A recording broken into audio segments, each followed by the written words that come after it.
Hi, everybody. Welcome to another episode of The Hard Truth.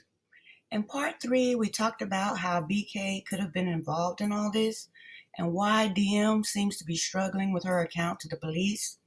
In this episode, I want to discuss the night shift and possible outcome for BK at the trial.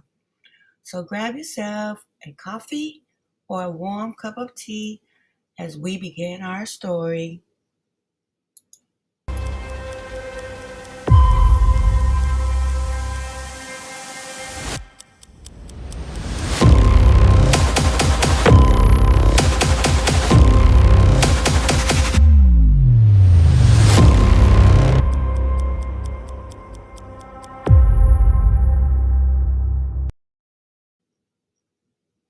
Please keep in mind that this is all hypothetical. This is just my opinion or speculation. Okay, in part three, I posed the question of who left the sheath. If there is indeed a knife sheath with Brian Koberger's DNA on it in police custody, who of the three would leave it? And I would say that Inan did. There are several reasons why I believe Enan Harsh was the ringleader in the events that took place. And before I get into my reasons why, I have to show you this very small clip from Dr. Thrifty before I make my points. Two arrows, it looks like here. Well, let me show you something.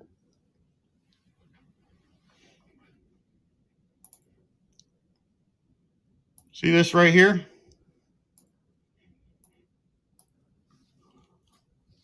Koberger's apartment, the area of Harsh's apartment, Chase Bank, Stadium Way in Nevada Street.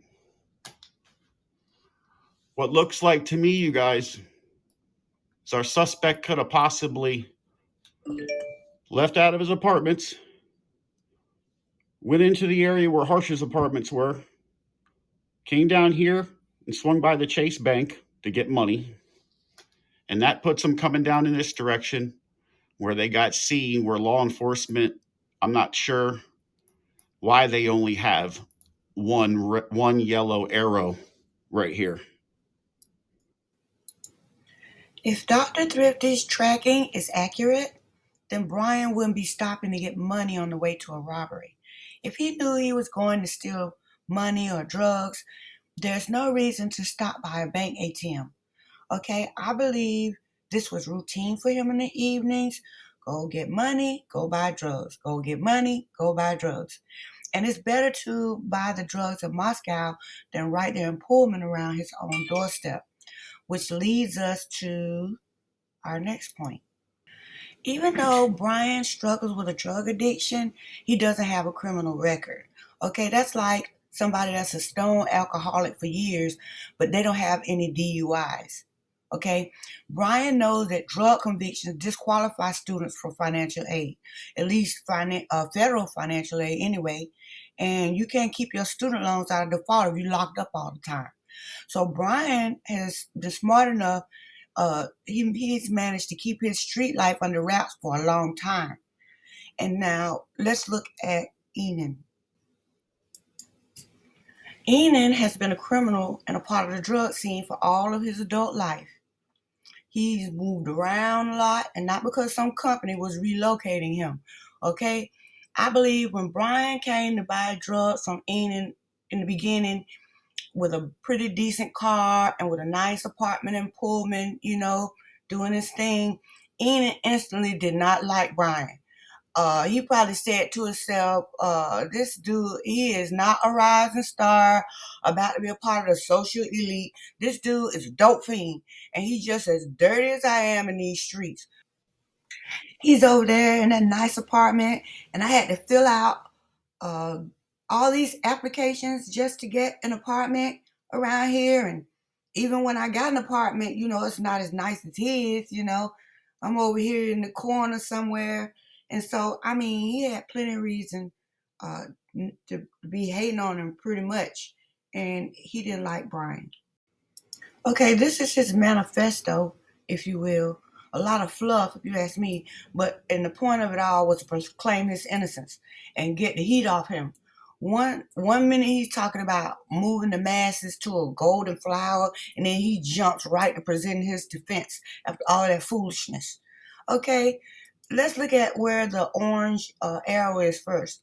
A lot of information and misinformation has been dug up about me, and a lot of false media as well. The initial media came from a dope fiend. See, I told you, dope fiends love to call other people a dope fiend for some reason.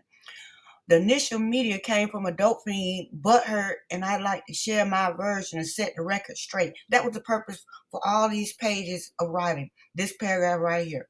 Okay, the rest is just fluff and foolishness. And he said, it was said my car was used in a robbery. My car was in a blank blank mechanic shop at the time. Well, duh, if your car was in the mechanic shop, that's a very good motive for robbery. So you can afford to get your car out of the mechanic shop. Okay, so you shouldn't put that in there. Okay, let's look down at the second one. 12 years ago, I was charged with second robbery with a stolen firearm. What he really means to say is 12 years ago, I was caught for the second time robbing with a stolen firearm, felony possession mushroom. That wasn't his second robbery. That was just the second time he was actually charged with a robbery. He probably was on his fifth or sixth, or God only knows how many by that time. Well, anyway, let's move down to the last paragraph. Cause and cuts, I'm mainly a prep cook. He's bringing up his knife and cutting because that's a very big part of his life and his identity is that knife and cutting. And to be lightning speed but sloppy, okay? And I remember almost cutting myself using the anger, sadness, and other emotions to propel my movements. So he's telling us I act according to when I feel anger, and when I get emotional, it guides the way that I move. Okay.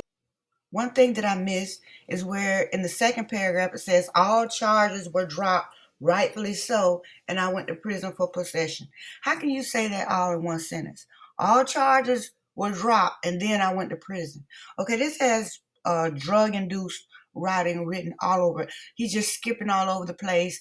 The only things that make sense is trying to get the heat off of him and telling us that he doesn't have any self control when it comes to his emotions. He wants us to know that, but the rest of it is just foolishness.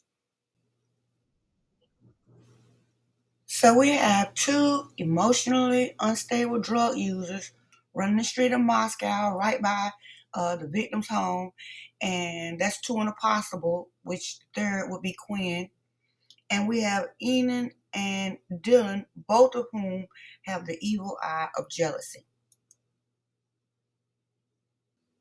Okay, since you guys are such awesome subscribers, um, here is a bonus. Here is a quote by Mr. Goncalves, which I found to be pretty interesting. And he says, I got outraged by them not just coming out and saying this was a woman or a man because they should know by the amount of strength it took to deliver the injuries. Okay, why would revealing the killer's gender send somebody into a rage or not revealing it? What about a police sketch? If you have somebody giving a description, regardless of the gender, what does the perpetrator look like? What race? I thought that was a little weird. Okay, but look here, he says, there are girls walking around the street right now that deserve to know.